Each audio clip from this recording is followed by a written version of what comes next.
সাংবাদিককে যদি এভাবে হত্যা করে তাহলে আমরা তো ন্যায় বিচার পাবো না। এখন পর্যন্ত এই সাংবাদিক হত্যাকাণ্ডে কোনো ঘটনা একটা পাখিকেও ধরতে পারেনি।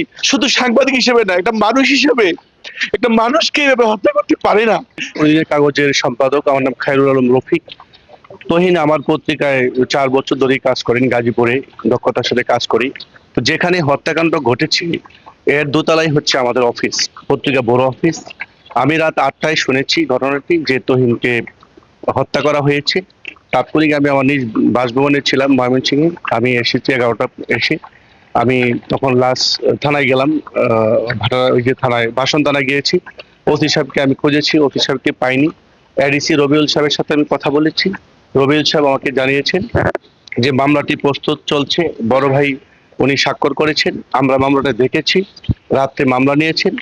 আর আসামিকে ধরার জন্য র্যাব এবং আইন শৃঙ্খলা বাহিনীর সকল সদস্যরা কাজ করছে। এখন পর্যন্ত আমরা যাদের সাথে কথা বলেছি কাউকে গ্রেপ্তার করতে পারেনি বলে আমরা নিশ্চিত হয়েছি। তবে একটি কথা বলতে চাই, একমাত্র স্মার্ট সিটি বসুন্ধরা, আধুনিকতায় এক ধাপ এগিয়ে।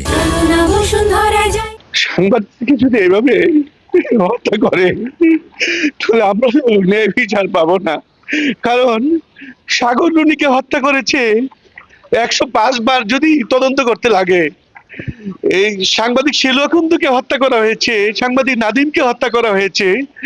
বিগত দিনে কিন্তু আমরা শুধু গ্রেপ্তারই হয়েছে, জামিনে এসে তারা আবার বেরিয়ে গেছে, কিন্তু ন্যায় বিচার, দৃষ্টান্তমূলক শাস্তি আদৌ পর্যন্ত কোনো সাংবাদিকের হয়নি।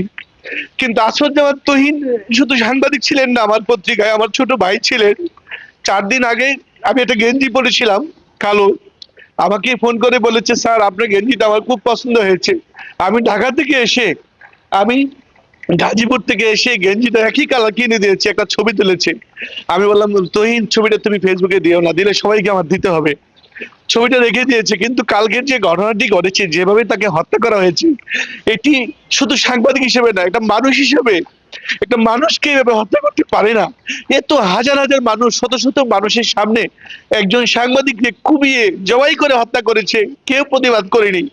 এটি অত্যন্ত দুঃখজনক।